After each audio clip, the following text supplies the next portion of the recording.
لاکھوں کروڑوں درود و سلام ہو محمد صلی اللہ علیہ وآلہ وسلم پر اور ان کی آل پر۔ اللہ پاک کی ساری نعمتیں اور رحمتیں نازل ہوں میرے تمام دیکھنے اور سننے والے ناظرین پر۔ السلام علیکم ورحمۃ اللہ وبرکاتہ۔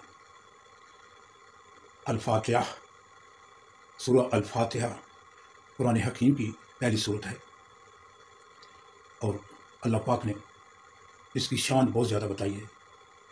عربی میں الفاتحہ قرآن مجید میں ترتیب کے لحاظ سے یہ پہلی سورت ہے جو حضرت محمد صلی اللہ علیہ وآلہ وسلم کے مکی دور میں نازل ہوئی۔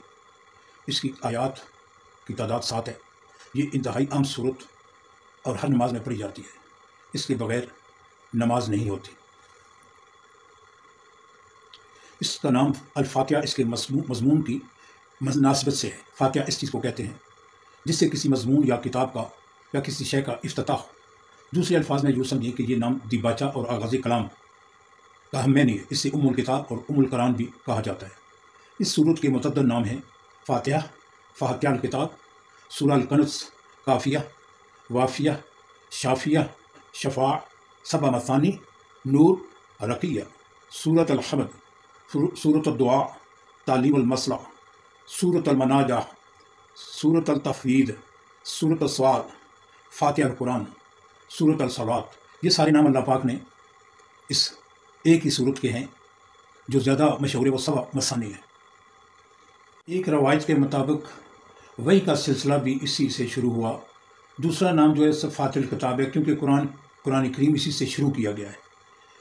اگر سارے جتنے بھی نام ہیں اس کے اگر ان کی تعریف لکھی جائے تو بہت زیادہ لمبا ہو جائے گا۔ تو ہر نماز میں ہر رکعت میں اس سورت کا تکرار کیا جاتا ہے۔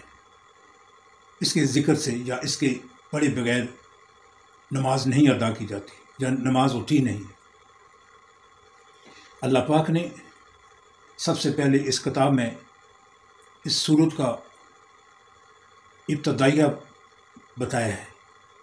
اس کی شان یہ ہے کہ اللہ پاک فرماتے ہیں کہ جب حاکم کے سامنے جب کوئی سوالی کھڑا ہوتا ہے تو سب سے پہلے اس حاکم کی تعریف کی جاتی ہے، ادب و آداب کیا جاتا ہے، اس کی تعریف اور حمد کی جاتی ہے، اس کے بعد اپنا مدعا یا سوال کیا جاتا ہے۔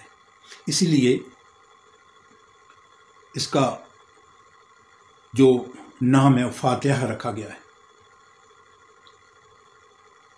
اس کا فائدہ یہ ہے کہ اگر واقعی ہم اس کتاب سے فائدہ اٹھانا چاہتے ہیں تو پہلے اللہ پاک سے یہ دعا کرتے ہیں۔ انسان فطرتاً اس چیز کی دعا کرتا ہے جس کی طلب اور خواہش ہوتی ہے، اس کے دل میں ہوتی ہے، اور اسی صورت میں کرتا ہے جب اسے احساس ہو کہ اس کی مطلوب چیز اس ہستی کے اختیار میں ہے جس سے وہ دعا کر رہا ہے۔ بس قرآن کی ابتدا میں اس دعا کی تعلیم دے کر گویا انسان کو یہ تلقین کی گئی ہے کہ وہ اس کتاب کو راہ راست کی جستجو کے لیے پڑھے، طالب حق کی ذہنیت لے کر پڑھے اور جان لے کہ یہ علم کا سرچشمہ اللہ پاک ہے، اسی لیے اس سے رہنمائی کی درخواست کر کے پڑھنے کا آغاز کرے۔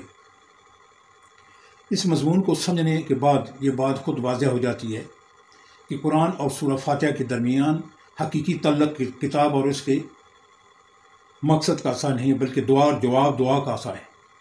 سورہ فاتحہ ایک دعا ہے بندے کی جانب سے، اور قرآن اس کا جواب ہے اللہ کی جانب سے۔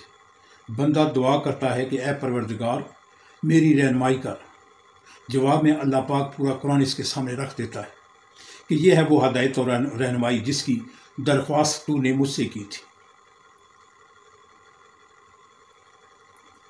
سورہ الفاتحہ۔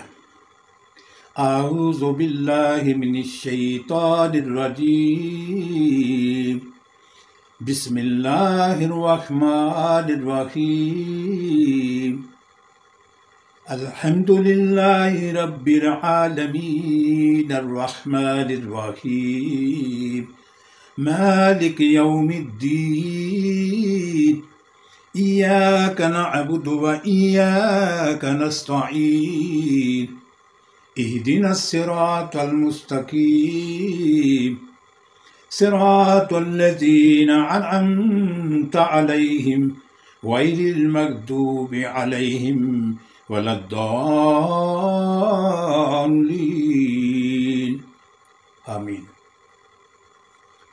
اللہ پاک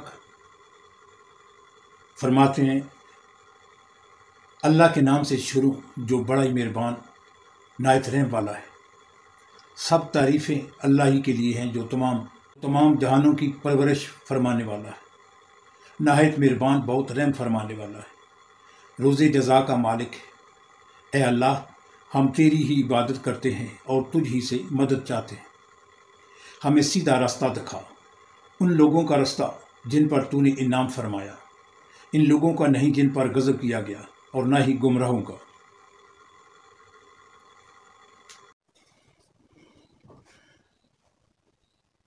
لاکھوں کروڑوں درود و سلام ہو محمد صلی اللہ علیہ وآلہ وسلم پر اور ان کی آل پر۔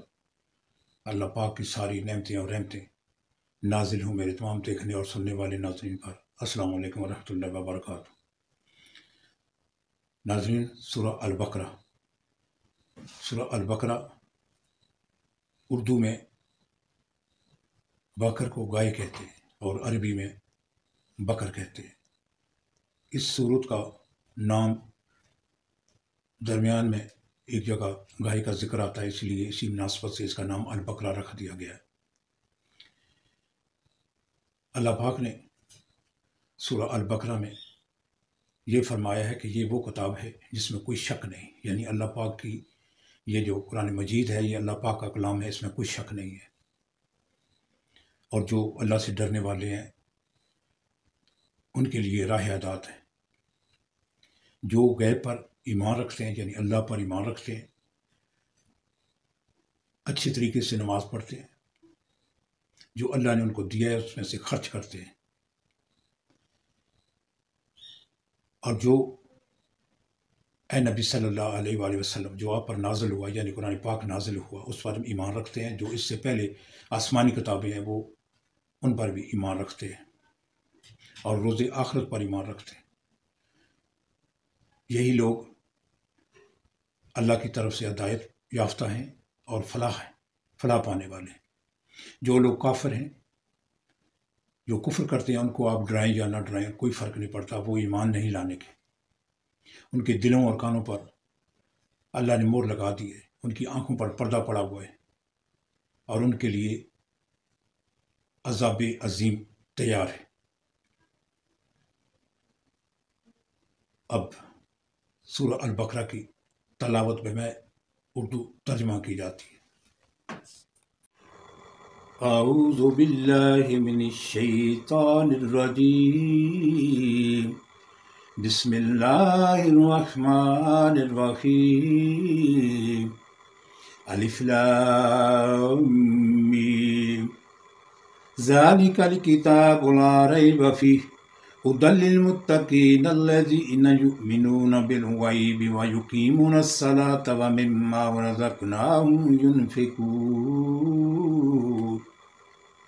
الف لام میم، یہ کتاب یعنی قرآن مجید، اس میں کچھ شک نہیں کہ اللہ کا کلام ہے، پرہیزگاروں کے لیے رہنما ہے، جو غیب پر ایمان لاتے ہیں اور آداب کے ساتھ نماز پڑھتے ہیں، اور جو کچھ ہم نے ان کو عطا فرمایا ہے ان میں سے خرچ کرتے ہیں۔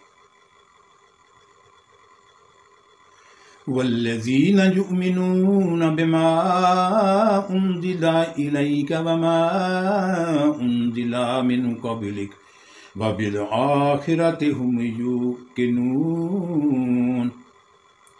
وما انزل من قبلک وبالآخرۃ هم یوقنون۔ اور جو کتاب اے پیغمبر تم پر نازل ہوئی، اور جو کتابیں تم سے پہلے پیغمبروں پر نازل ہوئیں، سب پر ایمان لاتے ہیں اور آخرت کا یقین رکھتے ہیں۔ اولئک علی ھدی من ربہم واولئک ھم المفلحون۔ یہی لوگ اپنے اللہ کی طرف سے آئی ہوئی ہدایت پر ہیں، اور یہی لوگ کامیاب ہیں۔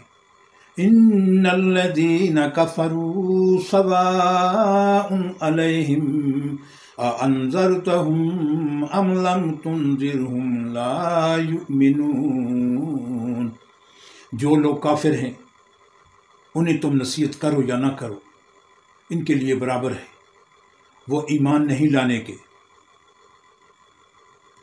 ختم اللہ علی قلوبہم وعلی سمعہم وعلى أبصارهم غشاوة ولهم عذاب عظيم۔